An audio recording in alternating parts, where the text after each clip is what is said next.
Madiga reservation పోరాట సమితి ఆధ్వర్యంలో 3వ రోజు దీక్షలు కొనసాగిస్తూ ఉన్నాం.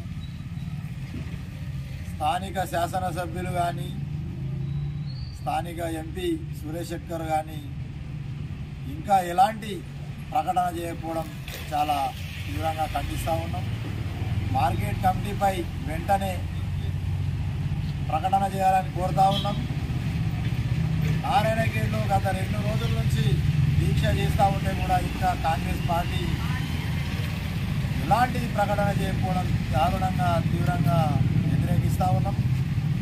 ఎలక్షన్లప్పుడు ఒక తీరు, ఎలక్షన్లలో గెలిచిన తర్వాత ఓట్లేసిన తర్వాత ఒక తీరు వ్యవహరిస్తూ ఉన్నారు. వెంటనే ప్రకటన చేయాలని కోరుతూ ఉన్నాం. చర్యలు తీసుకోకపోతే రానున్న స్థానిక సంస్థ సర్పంచ్ కానీ ఎంపీటీసీ కానీ జడ్పీటీసీ ఎలక్షన్లో ఖచ్చితంగా మేము దీని మీద పోరాటం కొనసాగిస్తామని తెలియజేస్తున్నాం. అదేవిధంగా ఇంకా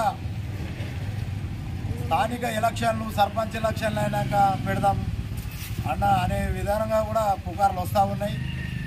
ఎలక్షన్లకు స్థానిక ఎన్నికలకు మార్కెట్ కమిటీ చైర్మన్కు ఏం సంబంధమో తెలియజేయాలి.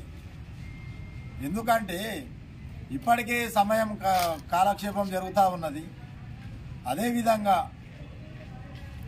పీరియడ్ ఇప్పుడు మొన్న పత్తి కానీ మరియు పంటలు కూడా అమ్ముకోవడం జరిగింది.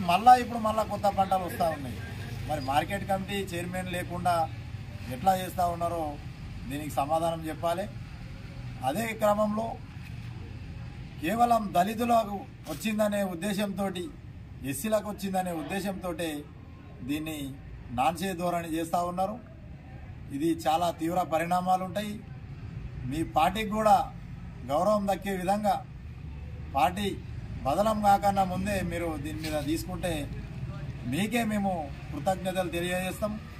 లేని పక్షంలో దీనికోసం మేము ఎంతవరకైనా మేము పోరాటం చేస్తామని కూడా ఈ సందర్భంగా తెలియజేస్తున్నాం.